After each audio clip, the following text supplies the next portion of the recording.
Guru Vabhishta Supurakam, Guru Ganaera Shisha Sambhushitam, Chintya Chintya Samasta Veda Nipunam, Shri Rupa Pantanugam, Govindam Bidam Ujvalan Varatanum, Bhaktiam Vitam Sundaram, Vande Vishwa Gurun Chadivya, Bhagavat Premnoi Bijapradam. Vanchakalpatarubhyascha Kirpasindubhya eva cha Patitanam pavanebhyo Vaishnavebhyo namo namaha. Om Agyanantimirandasya Gyanagyanam Shalakaya Shashuru Militam Yena Tasmai Shri Gurave Namaha. Jagadev, Jagadev, Jagadev, Jagadev. Saudações a todo mundo. Fico muito feliz, a gente está aqui, mais um encontro, mais uma semana. Depois dessas semanas que a gente ficou sem se encontrar e eu estava com muita saudade da nossa associação, do nosso estudo, né? Desse tempo que a gente dedica para entender um pouco sobre a filosofia védica, entender um pouco sobre Jyotish, entender também um pouco sobre a concepção do Gaudiya Vaishnavismo através de Srila Sridhara Maharaj, de Srila Prabhupada, de Srila Govinda Maharaj. Então é sempre muito importante, né, a gente glorificar esses mestres espirituais através desses mantras que eu canto, né, no começo do encontro da gente, e sempre lembrar através dos ensinamentos, né? Então a gente já fez a leitura de vários trechos de vários livros sagrados. E agora a gente está fazendo a leitura de dois livros muito interessantes, né? A Busca por Shri Krishna, A Realidade e o Belo, de Srila Bhakti Rakshakshdadev Goswami Maharaj. E essa é uma recomendação, né? A leitura desse livro é uma recomendação que foi feita por Srila Bhaktiranjan Madhusudana Maharaj, quando ele diz que a gente precisa conhecer essa ontologia que foi oferecida por Srila Sridhara Maharaj. Então existem três grandes pérolas, né? Três grandes tesouros que foram deixados por Srila Sridhara Maharaj através de várias entrevistas, não entrevistas, conversas e perguntas e respostas, né? Mas que Srila Bhakti Sudhir Goswami Maharaj transformou em três principais livros, que foram os três primeiros livros da missão, que é justamente A Busca por Shri Krishna, A Realidade e o Belo, A Evolução Subjetiva da Consciência e O Vulcão Dourado do Amor Divino. Então esses são três livros básicos para a gente entender o pensamento e a prática espiritual de Srila Sridhara Maharaj, esse lugar, né, esse estado de consciência em que ele se encontrava quando os primeiros devotos, né, quando os primeiros discípulos de Prabhupada foram se refugiar nele. Ele morava na Bengala, numa área chamada Navadvip. Navadvip são 9 ilhas. Então, são 9 ilhas que formam uma mandala, formam uma flor de lótus no delta do Ganges. Então, Navadvip é uma dessas 9 ilhas. Navadvip são as 9 ilhas, né? E em Koladvip, que é uma dessas 9 ilhas, é onde está a sede do Sri Chaitanya Saraswati Mata. E quando os primeiros discípulos de Prabhupada começaram a chegar, o templo era muito pequeno, o templo era uma casinha de barro, um telhado de palha, onde Srila Sridhara Maharaj estava lá com alguns poucos sannyasis e brahmacharis, alguns que eram irmãos espirituais dele e outros discípulos. E os primeiros ocidentais começaram a chegar e começaram a querer criar uma estrutura, né? E Gurudeva, através do suporte que foi dado, ele começa a construir esses primeiros prédios, esses primeiros alojamentos e ampliou também a sala do templo. E hoje a gente tem esse lugar que é muito lindo em Navadvip, que é o principal templo, né? A sede original de onde nasceu o Sri Chaitanya Saraswati Mata. Então, a gente vai começar o encontro de hoje lendo a busca por Shri Krishna. Na sequência, a gente vai ler o Graha Sutras do Ernest Wilhelm. E também a gente vai falar um pouquinho sobre efemérides. A gente está no capítulo 3, que se chama Fossilismo versus evolução subjetiva. O capítulo seguinte é parte de uma conversa entre Srila Sridhara Maharaj e o neurofisiologista Dr. Daniel Murphy. Começa o texto. Darwin apresentou a teoria da evolução, o fossilismo. O Vedanta apresenta a evolução subjetiva. Na teoria darwiniana de evolução objetiva, a matéria produz consciência. Primeiro existe o objeto, e através de seu desenvolvimento surge a vida, surge a consciência, a partir da pedra. Esta é a evolução objetiva. Mas um objeto é um termo relativo. Sem o sujeito, um objeto não pode permanecer. O sujeito é a substância primária. Tudo que pode ser sentido é apenas uma ideia no oceano subjetivo. Assim, o sujeito, a consciência, vem em primeiro lugar.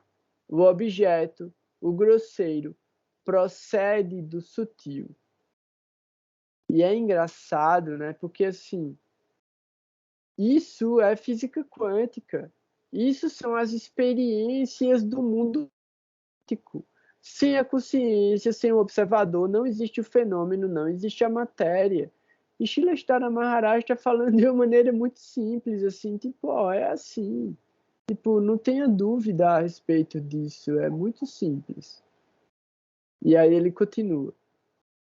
Quando uma potência particular é manejada por Krishna em sua forma de Mahavishnu, então a energia material começa a se mover e produzir algo.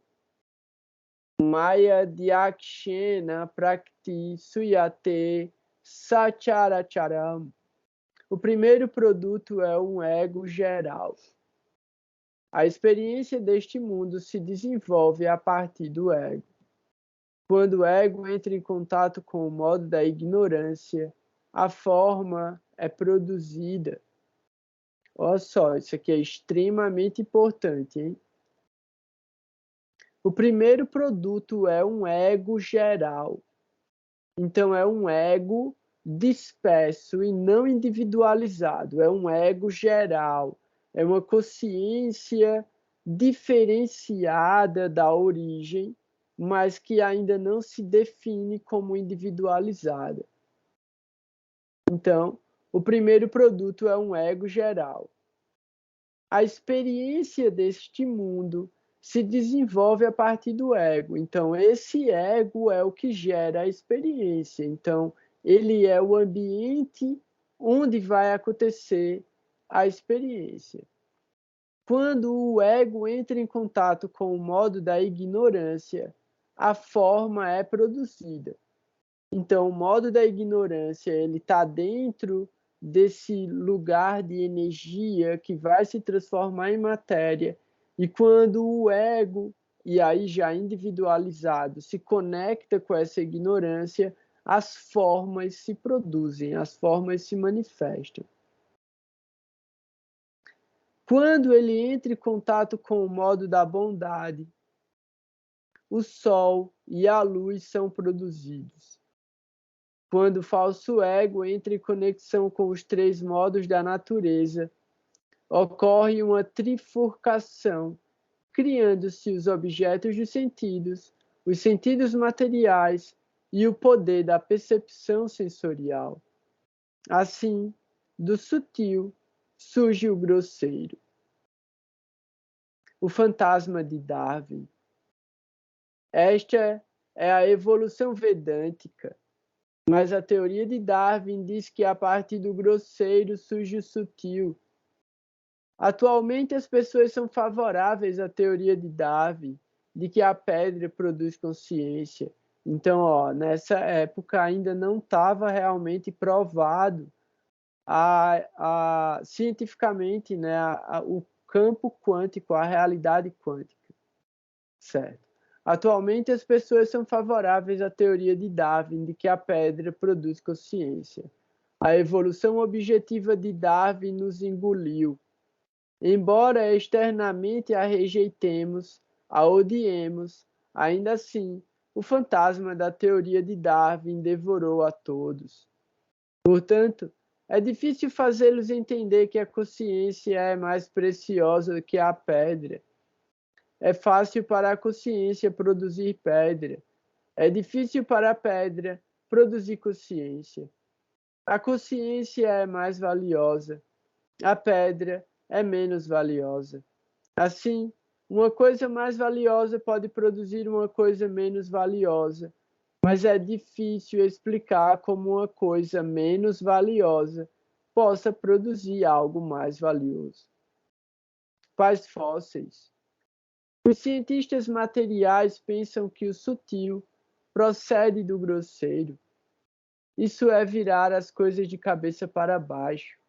A verdade é justamente o oposto. Não se trata da paternidade fossilista, mas da paternidade divina. A teoria deles é da paternidade fossilista, do fóssil como pai de todos.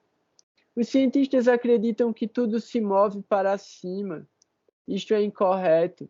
As coisas estão descendo. Isso é descrito no Bhagavad Gita, capítulo 15, verso 1. Urdhva mulam madhah shakam ashwatam prabhu ayavam chandam si yasha parnami yastam veda savedavit. A árvore deste mundo material tem suas raízes para cima, enquanto seus ramos se estendem para baixo. As folhas dessa árvore são os hinos védicos. Uma pessoa que entende essa árvore e sua origem é o verdadeiro conhecedor dos Vedas. Assim, de acordo com o conhecimento védico, tudo se move de cima para baixo, não de baixo para cima. A matéria não produz a alma, ao contrário, a alma contém, em uma de suas porções mais negligenciáveis, o conceito de matéria. Assim, como um eczema, ela é uma doença. O mundo existe como eczema em um corpo total. Esta é a compreensão vedântica. Certamente, seria um maravilhoso milagre se a pedra pudesse produzir a alma. Mas é mais fácil e razoável para nós pensar que a alma produziu o conceito de pedra. Na alma há muitos conceitos, e um desses conceitos é o de pedra. Tudo está situado no plano da consciência, mas que pedra possa produzir alma ou consciência é difícil, ridículo, inconcebível e irrazoável. Shristara Maharaj é muito bom, né? Então, mas que a pedra possa produzir alma ou consciência é difícil, ridículo, inconcebível e irrazoável. O que ocorre é o oposto. É algo como a teoria de Berkeley, que afirma que o mundo está na mente e não que a mente está no mundo. É apenas nosso desvio da verdade que nos traz a este mundo mundano. Como e onde este desvio começa deve ser o objeto de nossa meditação. Mas este desvio da verdade nos trouxe a esta área falsa. Assim, a consciência está produzindo tudo. A consciência é eterna. Este mundo não é eterno. É uma produção temporária, e a pedra temporária não pode produzir consciência eterna. A consciência pura é um sujeito eterno, Nitya Sanatana. Não é um produto, é produtiva. O éter, o espaço, né? O éter pode produzir fogo e terra. Aqui, éter é Akash. Então, o éter, ou espaço, pode produzir fogo e terra, mas a terra não pode produzir éter. O sutil é mais eficiente que o grosseiro. Então, isso aqui que Srilestara Maharaj acabou de falar, está descrito no Srimad Bhagavatam, durante o processo de criação por Brahma. O primeiro elemento que ele cria é o Akash, que é o espaço. E dentro do espaço se cria o fogo, se cria a terra, se cria a água e se cria o ar, um em sucessão ao outro, mas nenhum deles é capaz de produzir o éter. Então, Srilestara Maharaj está falando isso aqui, supondo que a gente já tem esse conhecimento prévio do Srimad Bhagavatam. Então, o éter pode produzir fogo e terra, mas a terra não pode produzir éter. O sutil é mais eficiente que o grosseiro. O grosseiro é de importância secundária. A alma, a Atma, é de importância principal. A origem de tudo tem de ser consciente. O ponto de partida tem de começar com a parte interessada. A alma está dotada de interesse, mas uma pedra não tem interesse, plano ou projeto, nada do tipo. Mas existe um plano e um propósito penetrando todas as coisas. E isto é o importante. De acordo com tal consideração, deve-se calcular a característica do absoluto, a substância original. Um objeto de capacidades e atributos limitados não pode ser a causa última. Somente uma coisa de qualidade e capacidade ilimitadas deve ser considerada como sendo a causa de tudo. Esta é uma ideia mais razoável. A ciência deveria entender isto. Desta forma, existem alguns que pensam que a ciência está tentando gradualmente encontrar-se com a filosofia. Quase uma profecia, né? Que é o que a gente está vendo demais. Então, assim, eu vou ler só mais um pouco, porque esse capítulo é pequenininho, já vai acabar. E eu acho importante ler uma observação, que é uma nota de rodapé que tem daqui a pouco. Então eu vou terminar. E aí, boa noite, Alexandra. Foi massa que você chegou, porque aí agora eu posso abrir aquela pergunta que você colocou no grupo. E aí a gente faz a leitura também do Graha Sutras. Obrigado, boa noite. Boa noite. Então, continuando o texto. O bumerangue kármico.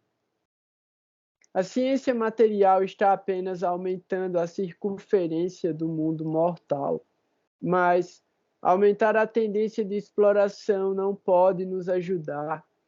A ciência apenas toma emprestado, extrai poder da natureza. De acordo com Newton, para cada ação, existe uma reação igual e oposta. Temos de ser conscientes deste fato. Toda nossa aquisição aqui é nada, como um bumerangue, voltará novamente a zero. Assim, o progresso científico não é progresso na direção errada. Na verdade, o primeiro princípio de qualquer corpo vivo é salvar-se. Este é o primeiro princípio, e este deve ser nosso ponto de partida. Nos Upanishads é dito: Asato Masat Gamaya, Tamaso Majyotir Gamaya, Mrityo Mam Amritam Gamaya. Sou mortal, faça-me eterno. Sou ignorante e cheio de ilusões, leve-me à ciência, ao conhecimento. E estou aflito pela miséria, guie-me rumo à felicidade.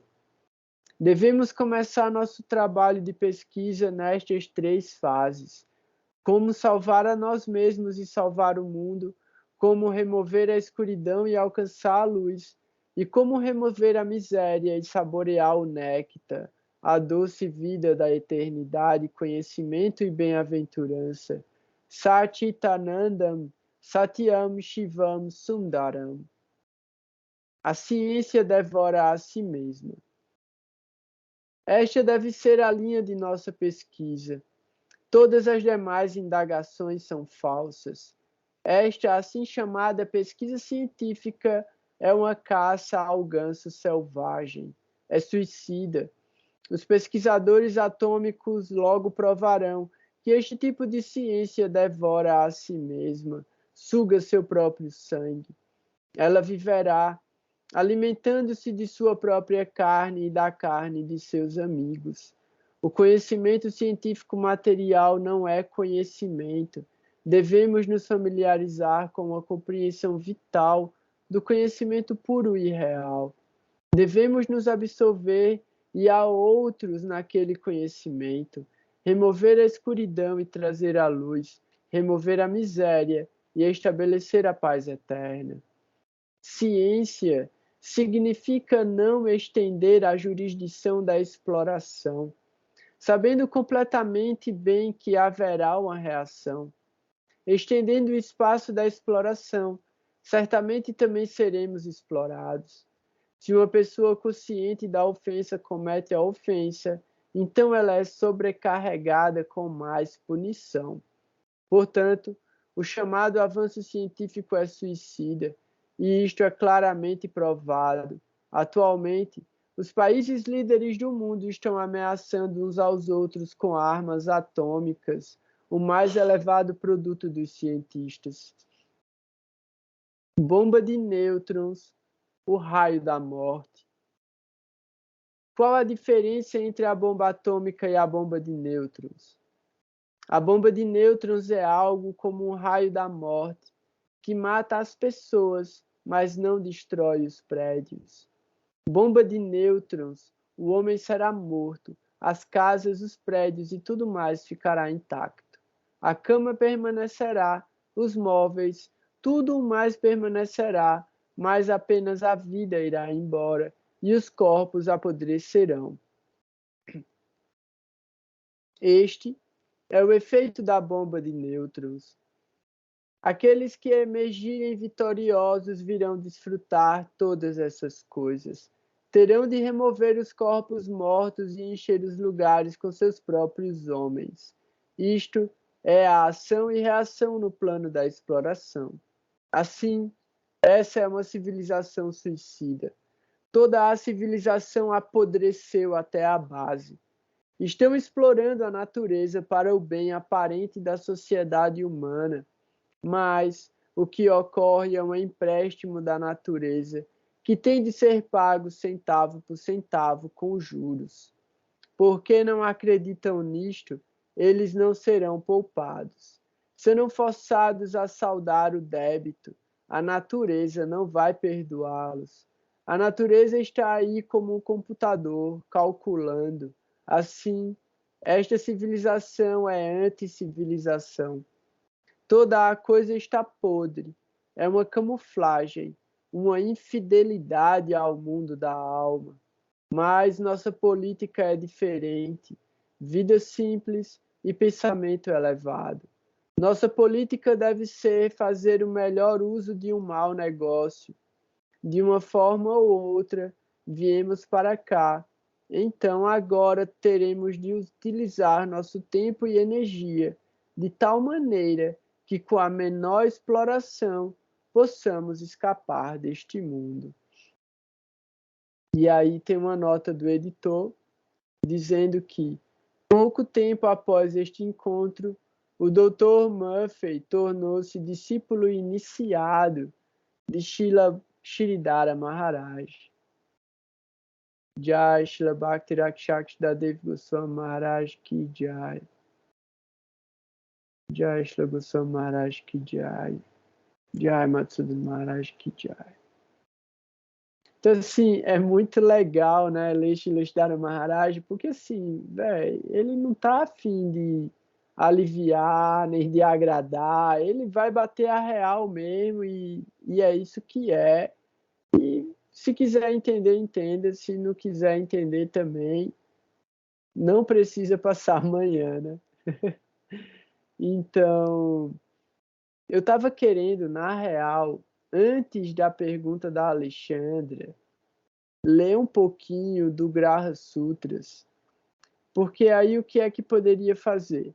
Eu leio um pouquinho do Graha Sutras, se alguém tiver mais alguma pergunta também, pode fazer. Eu respondo a pergunta da Alexandra e já falo um pouquinho sobre as efemérides no final. Então, assim, alguém quer fazer algum comentário sobre o texto de Sridhara Maharaj? Alguém ficou com alguma dúvida? Quer fazer alguma observação? Não? Tá tudo belezinha? Então é o seguinte, eu vou pedir para vocês lerem esse texto de novo, esse capítulo 3, né, que é um capítulo curtinho, mas super legal. E aí, quem tiver dúvida, pode trazer a dúvida na sequência. Mas se alguém quiser fazer alguma observação também, pode ficar à vontade.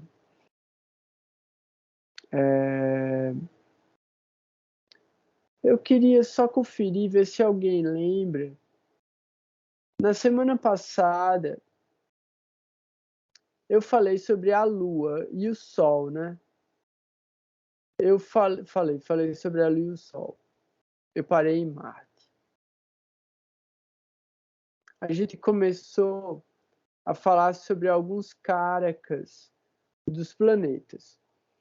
Então, a gente terminou de falar sobre os Salmya Grahas e Krura Grahas, e agora a gente entrou na especificidade dos caracas de cada um dos planetas, quase como os Naisajika caracas, mas um pouco diferentes. Quer falar, Lucas? Não, aqui que eu dei aqui no botão. Foi mal, Gora.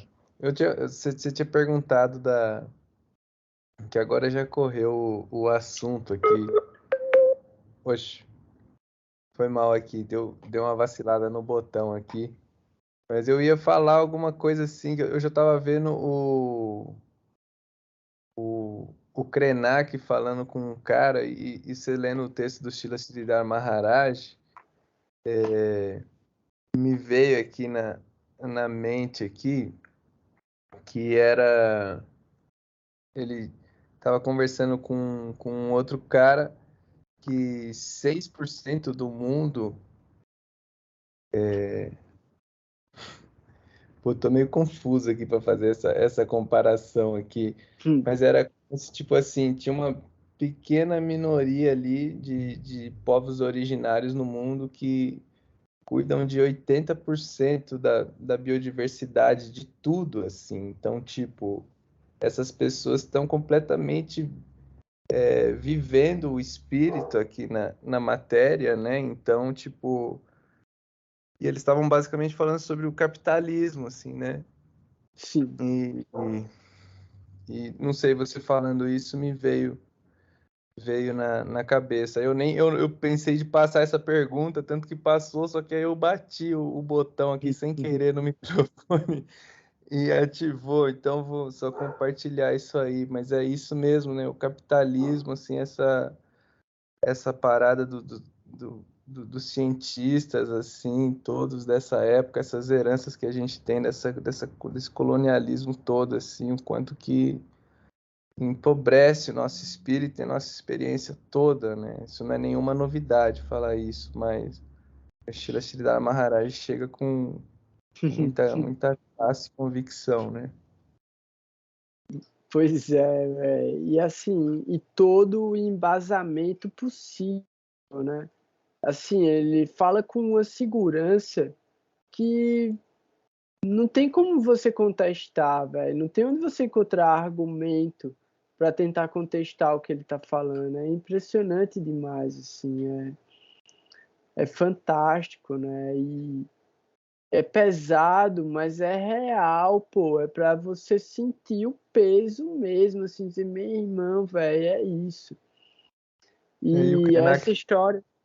fala Fala. também, tipo assim, vê esses pajés, essas pessoas, eles não estão brincando, sabe? Eles simplesmente sabem do que eles estão Sim, transmitindo, sabe? Só isso, sim, assim. sim, sim. Eu tinha visto alguma coisa sobre isso que tu falou, de tipo desse ser tipo isso. Menos de 10% são povos originários que cuidam de mais de 80% de todas as reservas biológicas do planeta. É impressionante, né, velho? E Eles aí é estavam, onde. desculpa agora Fala. cortar. Ele estava falando, o cientista, eu não lembro qual que era o nome dele, eu posso pegar daqui a pouquinho e colocar aqui. Mas ele falou, ele usou esse termo mesmo, dizimar. Dizimar é quando você pega uma coisa e reduz a 10%, né? Tem 100%, você dizima. Ele estava falando, né, desse que a geração dele foi toda criada através do otimismo com o futuro, né, dos presentes que o capitalismo daria. E agora você pega um jovem e fala, velho, não, o aquecimento global tá rolando, tá tudo rolando. E assim, ele falou assim, você quer saber o que é ser destruído, o que é acabar com a sua realidade? Vai nos povos originários e veja, né? Assim, vai lá perguntar o que é ser dizimado, né? Tipo, eles foram dizimados pela cultura branca e vai lá perguntar, né? E ele falou que esse termo dizimado é você reduzir a 10%. Você tem toda uma totalidade lá e reduz a 10% ou menos, né? Então, pois é, velho. Então, eu não lembro com quem eu tava tirando essa onda, né? Mas é isso, seremos resistência. Seremos resistência, velho. Seremos resistência. É para isso que a gente tá aqui. Mesmo que a gente seja menos desse 10%, seja 10% de 10%. Mas não é por causa disso que a gente vai desistir, né? A gente tem que, pelo contrário, ter ainda mais fé, né? De que a gente está salvando algo muito importante. Então, pô, tem uns cientistas e os biólogos também, né, que, pô, os caras estão dedicando a vida deles para proteger uma espécie, porque é o que eles conseguem, tá ligado? E, tipo, pô, é sacanagem, assim, pô, salvar uma espécie, dentre tantas que estão para desaparecer, mas, pô, é o que os caras conseguem, né? Porque é isso, essa sociedade exploradora, né, velho? Vai destruir tudo, vai acabar com tudo mesmo. Então Sim, é o isso. que eu estou citando aqui é o Ailton Krenak e Eduardo Viveiros de Castro, conversando na rede. É esse aí naquele canal Selvagens lá. Massa, massa. Depois joga o link no grupo do WhatsApp pra galera assistir. Beleza, galera, vamos lá. Vamos para Graha Sutras. A gente tá agora falando sobre os Karakas dos Veio. planetas. Opa, Oi, deu uma botada aí. oi, caiu, né? Parou Não, aonde? não, foi isso. É recomendando o vídeo aí. Acho que tudo que eu tentar colocar aqui já vai estar lá. Quem se interessar, conversando na rede. Aí eu tô Krenak Eduardo Viveiros. É isso aí. Ah, beleza. Não, e aí eu te pedi para colocar o link no grupo do WhatsApp. Ah, firmeza. Pronto. Então, o que eu estava falando, né? Agora a gente vai para o Graha Sutras, continuando dos Karakas dos planetas. Marte, Saturno, Sattvam é força de caráter. O caráter nada mais é do que a maneira pela qual um indivíduo se expressa na vida. A força com que se faz isso é Marte. Dito de outra maneira, a força que convive com suas convicções é Marte. Então aqui, o que é que o Wilhelm está falando é que a força que convive com a convicção é o caráter. Força e convicção é o caráter. E a força e a convicção, que é o caráter, são caracas de Marte. Então, o caráter nada mais é do que a maneira pela qual o indivíduo se expressa na vida. Então, a força com que se faz isso é Marte. A força que você usa para deixar uma marca expressa na existência, essa força é Marte. A página é a página 77 do Graha Sutras. O Jiva, o indivíduo vivo, como vimos, é encontrado como parte dos manas e, portanto, é representado pela lua. Por quê? Porque manas é mente e a mente está na lua. Como se percebe o mundo é representado pela lua. E, portanto, as convicções de um indivíduo também são formadas pela lua. As convicções do indivíduo também são formadas pela lua. Marte representa, assim, a força com a qual expressamos o que está em nossa consciência, o mesmo que dizer que Marte é a força com a qual vivemos nossas convicções. Marte é, portanto, a força com a qual expressamos nossa lua, nossa individualidade, nossas convicções, nosso caráter. Interessante, hein? Espero que esteja todo mundo entendendo, todo mundo acompanhando. O que está dizendo aqui é o seguinte: esse lugar do caráter, o lugar do caráter vai estar relacionado com Manas. Manas é a mente, que é a lua. Mas a força que a gente usa para expressar o nosso caráter no mundo é representada por Marte. Então a gente precisa olhar Marte e a Lua para entender esse lugar de individualidade e de busca também pela realização dos nossos desejos, que eu acho que ele vai continuar para trazer essa concepção. Então, continuando, o Manas da Lua é naturalmente puro em caráter. Somente quando a natureza pura se corrompe, a mente se torna impura e o indivíduo sofre. Marte, portanto, representa essencialmente a força para expressar o que é puro em sua consciência. Ó só, Marte, portanto, representa essencialmente a força para expressar o que é puro em sua consciência. Se aí é onde está a Lua não estiver corrompida. Porque quando a natureza da Lua se corrompe, o que Marte vai expressar não é puro. Marte, portanto, representa todas as ações para fazer o bem, desenvolver e tornar-se melhor. Marte é o Brahmachari, o estudante celibatário, que não se importando consigo mesmo, se concentra em treinar e fortalecer seu corpo, mente e espírito.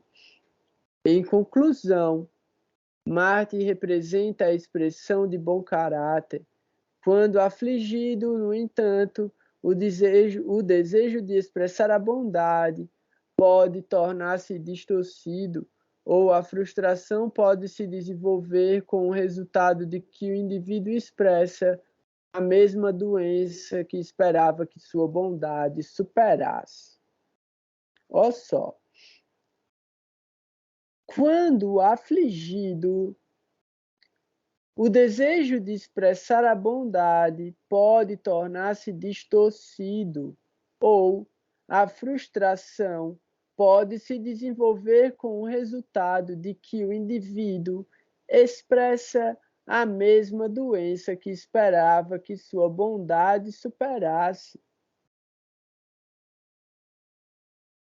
Importante, hein? Nota. Sattvam, neste sutra, é frequentemente traduzido de maneira simples e imprecisa como força, inferindo que Marte representa a força física e talvez mental. Marte é muito mais do que isso, como foi discutido. Marte, de fato, não tem nada a ver com força física bruta. O treinamento e a disciplina de Marte, no entanto, servem para aprimorar a força física da pessoa. Marte rege os atletas, não porque os atletas precisam de força, mas porque os atletas tentam ser o melhor que podem na disciplina a que sua mente os anexou.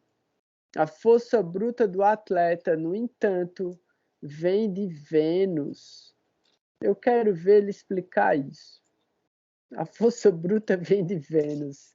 Vai ser legal ele explicar isso. Mercúrio. A consciência falada. Fala. A expressão verbal daquilo que está em nossa consciência é governada por Mercúrio. O que quer que o indivíduo possa dizer, seja com raiva, alegria, brincadeira ou seriedade, para que eles o digam, deve estar em sua consciência.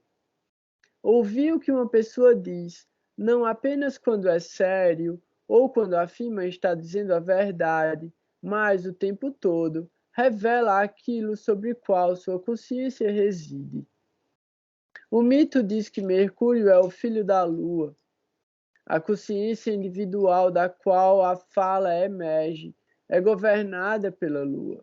Ó só. A consciência individual da qual a fala emerge é governada pela Lua. Manas também. Enquanto a consciência falada ou a fala é governada por Mercúrio. Neste exemplo, podemos ver a verdade deste mito quando o discurso de Mercúrio nasce da consciência da Lua. Mais uma vez, entendendo que isso no sentido de estar purificada, né?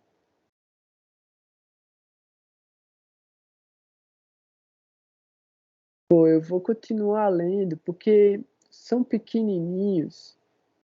E vamos ver se a gente consegue terminar esse capítulo hoje também, para adiantar. Júpiter. Alegria dando conhecimento. Vocês vão anotando e fazendo as observações de vocês, porque se a gente terminar esse capítulo, semana que vem, a gente tira dúvidas dele, aprofunda, tirando dúvidas. Então é melhor a gente ler tudo mesmo. Júpiter representa, Júpiter, alegria dando conhecimento. Júpiter representa o conhecimento daquilo que é verdadeiro e alegre. Verdadeiro e alegre. Sabendo disso, há satisfação com o mundo e felicidade interior. Para ser feliz com qualquer coisa, precisamos conhecer a felicidade. A pessoa infeliz não é feliz com nada, enquanto a pessoa verdadeiramente alegre é feliz com tudo. Quanto mais forte e melhor situado Júpiter, mais conhecimento há de alegria. Os grahas influenciados por Júpiter representam aquelas coisas pelas quais podemos conhecer mais facilmente a alegria e, portanto, a felicidade pode ser facilmente encontrada nessas coisas. Vênus. Víria. Víria é virilidade, da qual deriva força, energia e brilho. Virilidade é a força que revigora nosso corpo e atrai nossas atividades. Vênus representa a força do nosso corpo e o vigor que exercemos nessas atividades que são importantes para nós. Possuir força e vitalidade corporal é possuir um corpo feliz. Viver com entusiasmo e paixão é viver feliz. Vênus fornece ambos. Tudo o que podemos esperar, seja espiritual ou mundano, se não for perseguido com entusiasmo e paixão, não será conquistado. E, portanto, Vênus é importante para revigorar todas as nossas atividades. Explicou bem, hein? Um Vênus robusto no horóscopo aumenta a força e o vigor do corpo. O corpo se torna mais capaz de se recuperar dos efeitos nocivos da doença, das dificuldades da cirurgia, dos traumas para o corpo e de grandes esforços físicos. Por fornecer ao corpo a capacidade de se recuperar do esforço físico e por fornecer força, Vênus é considerado um graha importante para os atletas. Sem o Vênus saudável, o corpo não será forte o suficiente ou poderá se recuperar do treinamento necessário para o máximo desempenho atlético. A virilidade de Vênus não se limita ao corpo e, portanto, um Vênus robusto também ajudará a recuperar e superar os traumas dolorosos e as mudanças na vida. Nota: Viria é frequentemente traduzida como sêmen, enquanto virilidade é mais concentrada no sêmen, e virilidade, que significa não o próprio fluido seminal, que nada tem a ver com os grahas em relação à composição de uma personalidade individual. Interessante, por quê? Porque muitas vezes mesmo, muitos tradutores colocam Vênus como sêmen, Shukra como sêmen, e aqui ele está trazendo como virilidade, faz muito mais sentido. Saturno, tristeza. Saturno é a parte de nós que provê tristeza, dificuldade, dor, etc. A palavra usada no Sutra para descrever aquela parte de nós que é Saturno é dukkha, que literalmente significa vazio. Isso é muito revelador. E a tristeza de Saturno é o resultado do vazio que carregamos por dentro ou dentro de nós. Nesse aspecto, Saturno é o oposto de Júpiter. Onde Júpiter representa o conhecimento da alegria, Saturno representa o vazio onde nada é encontrado ou conhecido, e, portanto, apenas a maldade da dor e da tristeza é experimentada. De fato, para nos sentirmos infelizes com qualquer coisa, precisamos primeiro ter a infelicidade dentro de nós. O vazio da dor governada por Saturno. Para nos sentirmos sozinhos, precisamos primeiro ter dentro de nós o vácuo de separação e isolamento. Os grahas influenciados por Saturno representam as coisas que abordamos com a consciência de vazio e separação.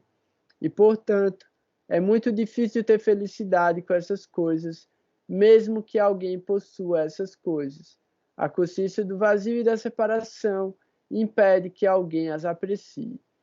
Até que o vácuo vazio de Saturno seja superado pelo conhecimento de Júpiter sobre a alegria, a felicidade não será encontrada. Tá tudo belezinha, então? Aproveitando, então, né, que a Alexandra chegou, ela tinha trazido um comentário no grupo que é uma pergunta sobre Karma Kanda e que ela estava ouvindo do podcast do Bhagavad Gita. E ela fala que eu estou explicando sobre a ação objetiva em Karma Yoga. E aí ela pergunta o que é Karma Kanda. E aí Karma Kanda é muito interessante, porque eu já falei algumas vezes aqui no grupo, quando eu estava falando sobre o resultado da casa 10 e falando sobre as técnicas de Jaimini. Mas, ao mesmo tempo, eu já trouxe esse assunto outras vezes, quando eu cito o comentário de Srila Prabhupada ao verso que fala sobre o nascimento do Maharaj Parikshit, que está no primeiro canto do Srimad Bhagavatam, quando o Srila Prabhupada ele divide em duas principais características os astrólogos. E ele coloca que existem dois tipos de astrólogos, né? Os Vipras e os Vaishnavas. Então ele chama de Vipras todos aqueles astrólogos que eles estão buscando, através da execução de atividades fruitivas, o benefício ou o alívio de karmas. Então, ou o benefício material através de karma bom, ou o alívio de karma ruim através de atividades que podem ser atividades piedosas. Então, isso se chama Karma Kanda.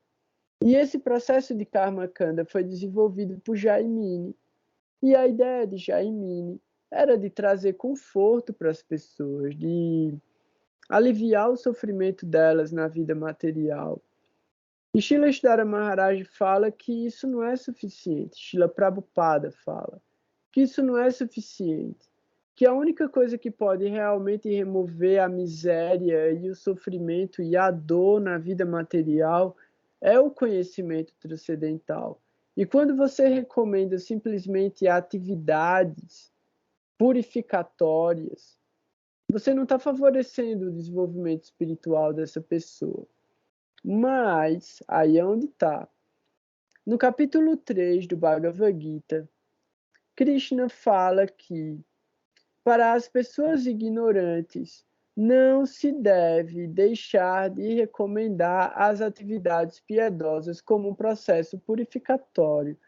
Por quê? Porque essas pessoas dificilmente vão chegar através do caminho do conhecimento, do caminho da devoção, ou mesmo do caminho da ação abnegada. Então, o que acontece? A gente tem a alternativa de executar atividades piedosas e purificar o nosso karma. Beleza, isso é possível? Isso é possível. O que é que Krishna fala? Que não serve para nada. Por quê? Porque você vai acumular karma bom e você vai ter que voltar para esse mundo para receber os frutos desse karma bom. Então, numa próxima vida, você pode nascer rico, você pode nascer bonito, você pode nascer numa boa família, você pode nascer num bom país, você pode nascer em boas circunstâncias, você pode ser saudável, você pode ter boa educação. Tudo isso é karma bom. Então, espiritualmente isso é bom? Não. Porque você pode desperdiçar a sua vida vivendo esses prazeres, acabar com todo o seu karma bom, não desenvolver mérito espiritual algum e ter que voltar para esse mundo para viver uma vida de sofrimento, de dor e de misérias. E aí, talvez, se tiver muita sorte, tentar desenvolver alguma concepção espiritual e algum desenvolvimento espiritual. Então, Srila Prabhupada ele fala, né? Os Vaishnavas são aqueles que, entendendo a respeito da manifestação do karma individual de cada um, orientam para as atividades de Dharma e, através do Dharma, através do Sadhana, ela possa purificar todas as suas atividades, então, Bhakti Yoga, e aí sim, acumular mérito espiritual e talvez desenvolver amor por Deus e alcançar a transcendência. Então, sim, Karma Kanda é favorável no nível muito grosseiro. É favorável se você não tiver nenhuma opção, mas associado a essas práticas e essas atividades, é recomendado que a pessoa se aproxime de um mestre espiritual fidedigno, leia as escrituras, faça prachada, ofereça prachada, se relacione e busque por boa associação, cante os seus nomes. Então, fale sobre a glória dos mestres, Shravana, Kirtana, Smarana, Vandana, Archana, Padasevana, Matimani, Vedana, Sharanagati. Então, a meta última é se render completamente à vida espiritual. Esse é o processo. Então, quando a gente pensa, né, Karma Kanda é legal? Karma Kanda é legal. A gente tem que orientar as pessoas para, no mínimo, fazerem o melhor que elas puderem para se purificar. Mas não pode ser como o banho do elefante. E isso é o que Shrila Maharaj fala e também Krishna fala no Bhagavad Gita. Prabhupada fala também nos comentários.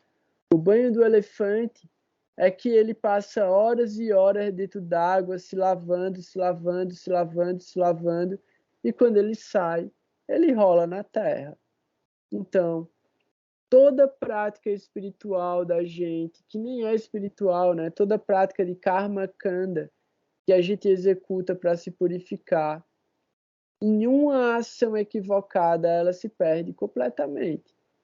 Então, talvez não seja isso um grande investimento, né? Então, como o Shrila Maharaj acabou de falar, né? É tentar ter um bom resultado de um mau negócio, porque o mau negócio já foi feito, né?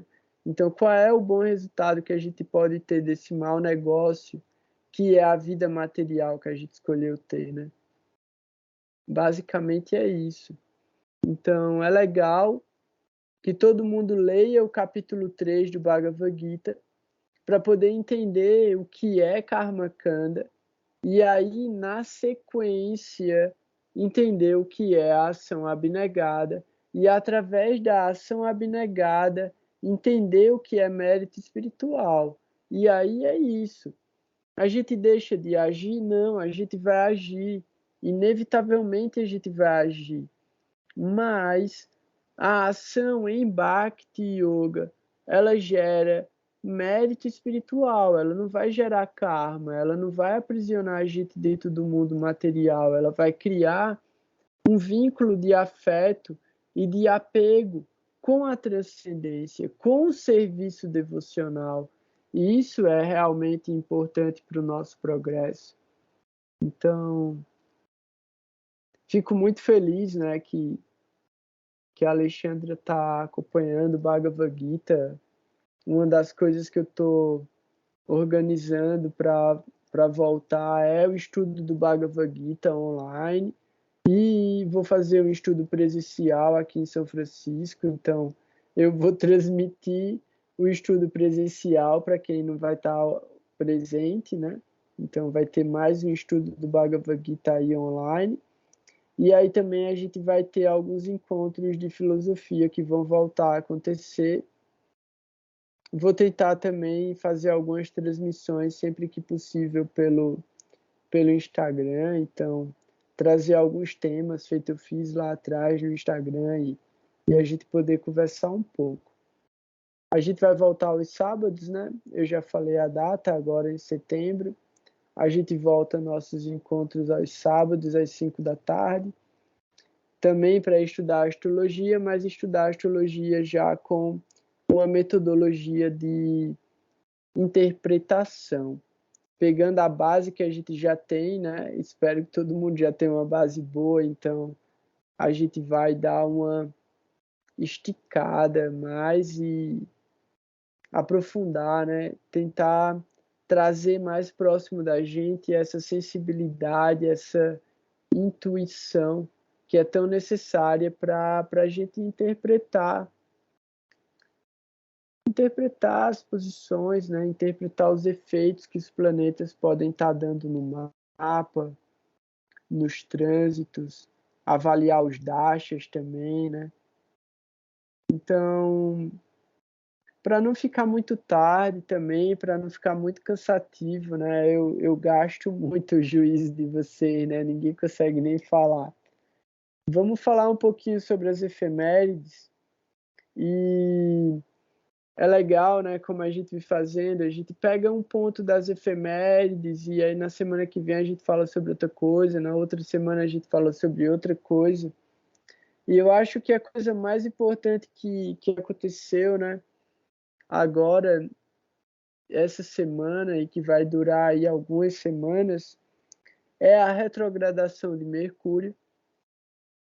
Ele agora está com 27 graus em Uttara Falguni, no primeiro pada de Uttara Falguni. Ele está retrógrado em Leão, né? 27 graus. Ele assume, interessantemente, né, através da efeméride de hoje, e aí esse efeito ele dura... ele muda amanhã e depois de amanhã, mas depois ele volta a ser de Mercúrio, que é o Atma Karaka. Então, Mercúrio é o planeta que tem mais graus hoje no céu, mesmo retrógrado, e ele está representando esse nosso lugar interno, essa nossa potência interna, essa nossa busca por um propósito. E essa busca por um propósito agora, né, de certa forma, ela está intelectualizada, ela busca por uma razão. E aí a gente pensa, pô, mas se está retrógrado, então isso está com conflito, isso está com problema. Não, isso está mais poderoso. Para algumas pessoas isso pode gerar confusão, porque vai gerar uma profusão de ideias, uma profusão de pensamentos, uma profusão de falas.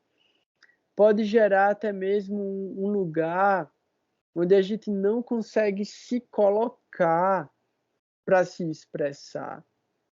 Causa também uma certa agitação, né? Porque Mercúrio é meio nervosinho, meio rápido, então pode causar uma agitação na fala, uma agitação na ação, uma necessidade de movimento e de expressão.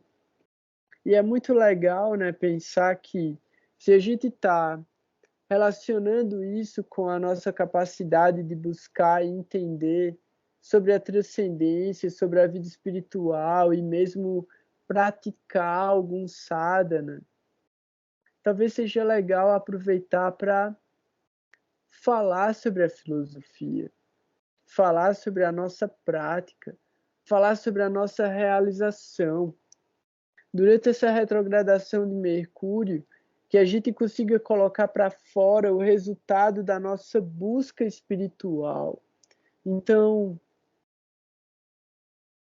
Mercúrio retrógrado geralmente faz com que a nossa fala ela fique um pouco desorientada. Por isso é importante que a gente use essa energia para falar sobre a nossa experiência objetiva na busca pela transcendência e pelo conhecimento. Porque na medida que a gente fala sobre a nossa experiência, a gente vai estar sempre certo. Porque muitas vezes, né, as pessoas falam, eu não sei falar sobre a astrologia védica, eu não sei explicar, eu não sei falar sobre a filosofia védica, eu não sei falar sobre Bhakti Yoga. Fale o que você fale o que você sente, fale o que você vive. E é isso que vai tocar as outras pessoas. Porque a gente só pode realmente pregar pelo exemplo.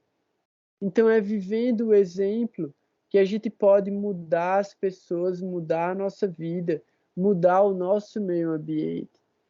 Então, aproveitando a energia retrógrada de Mercúrio, né? Já que a gente fala tanto, e a gente fala tanta coisa sem sentido, tanta coisa sem valor, que a gente use essa energia agora potencializada de Mercúrio para falar, para distribuir a ideia da consciência, do discernimento e fazer com que as pessoas tenham esse lugar de buscar dentro de si por algo elevado. Então, pode ser que surjam problemas com eletrônicos, pode ser que surjam problemas com máquinas, movimento, comunicação, expressão, Mas se a gente estiver buscando expressar o que a gente tem de melhor, buscando expressar o que a gente entendeu que há de divino, não tem erro aí, não tem equívoco aí. A gente vai poder, né, tocar em alguns corações e isso é extremamente importante. Entendendo, inclusive, né, que o Sol está com menos grau do que Mercúrio. Mercúrio retrógrado, com mais grau do que o Sol, faz com que uma grande luz, uma grande refulgência de luz emane, né, recorte, destaque essa potência de Mercúrio de falar. Então, que a gente fale sobre a verdade, que a gente leve a verdade para as pessoas e que a gente possa, de uma maneira muito simples, né, entender que o verdadeiro brilho que nos faz chamar a atenção e nos torna atrativos, esse brilho não é nosso. Esse brilho emana diretamente da refulgência do corpo de Deus, que é Iladini Shakti, é Shakti Devi. Então, que a gente entenda que a nossa maior capacidade de brilhar e de atrair a atenção e de influenciar as outras pessoas é através do serviço, porque é esse lugar, essa é a posição mais exaltada que Shakti Devi apresenta para a gente, a posição de servir amorosamente. Então, já que a gente vai estar sendo iluminado pelo sol, né, brilhando refugentemente esse lugar de expressão, inteligência e habilidades, que a gente possa atingir as pessoas com essa nobreza, que são os princípios e a ética mais elevadas, que estão presentes dentro do signo de Leão, e é onde está acontecendo a retrogradação agora, com esse sol exaltado, né?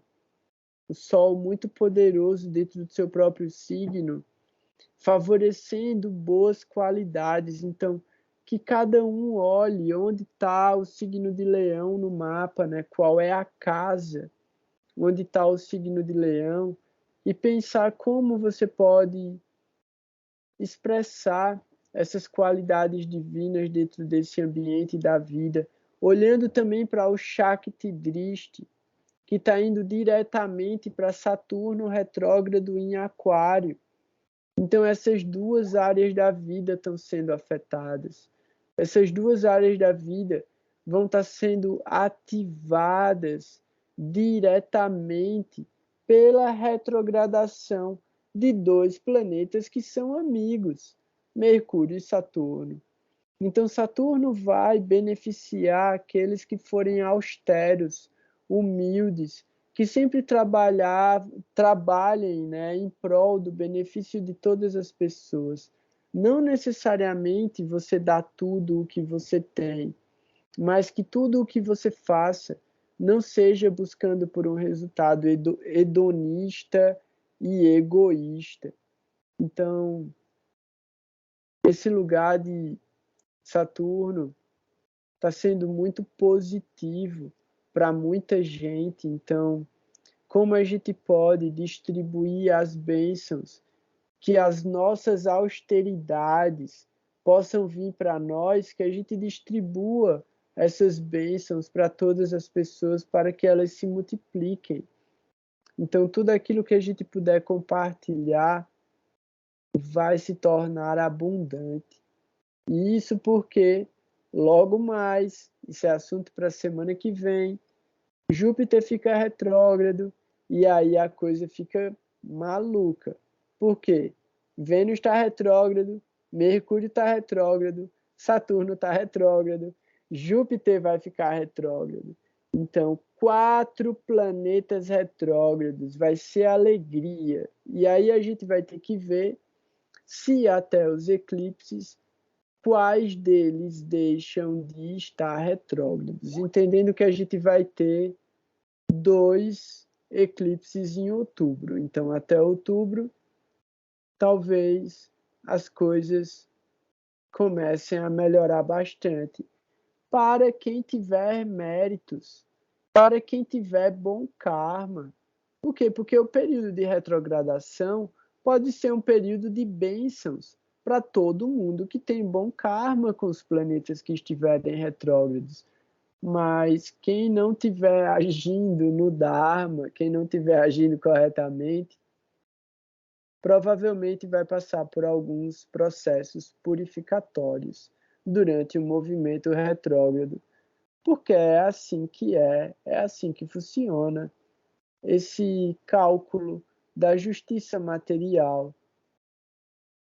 E a gente tenta, né, de todas as formas que a gente pode, tanto encontrar o nosso próprio ajuste para fazer o que é correto, como orientar no sentido de que cada pessoa também entenda qual é a sua posição de consciência, o seu estado de consciência e possa agir para se beneficiar e evoluir.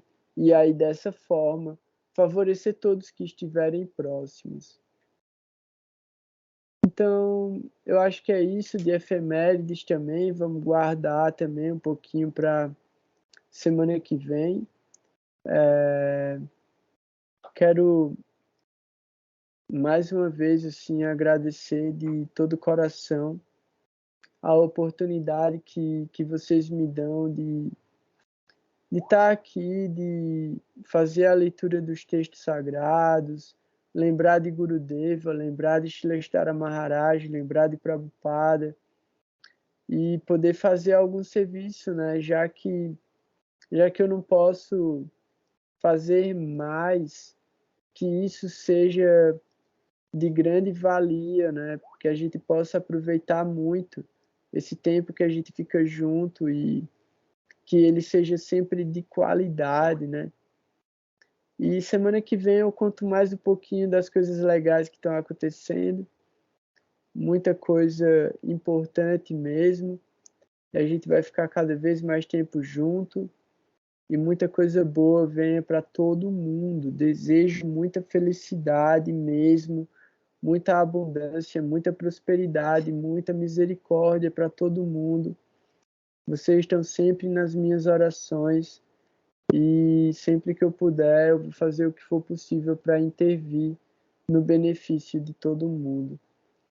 Então, todos os méritos e todas as glórias são dos mestres espirituais, Srila Bhakti Rakshakshdadev Goswami, Srila Bhakti Sundar Govinda Dev Goswami Maharaj, Srila Bhakti Vedanta Swami Maharaj Prabhupada, Srila Bhakti Subhi Goswami Maharaj, Srila Bhakti Ranjan Madhusudana Maharaj. Que a gente possa sempre glorificar essas grandes almas e seguir o exemplo de afeto, sinceridade e dedicação deles, e que só pela lembrança da existência deles a gente possa se beneficiar e se purificar, entendendo que ainda há um caminho dentro desse mundo, que a gente pode caminhar em segurança, vivendo em boa associação e sendo felizes de verdade mesmo. Então, é isso que eu desejo para todo mundo. Logo mais a gente se encontra. Fiquem bem, fiquem em paz. Vanchakalpa tarubhyascha, kirpa sindhubhya eva cha, patitanam pavanebhyo vaishnavebhyo namo namaha. Om gyanatimirandasya gyanaganam shalakaya chakshurumilitam mena tasmai shri gurave namaha. Jai Gurudev, Jai Gurudev, Jai Gurudev.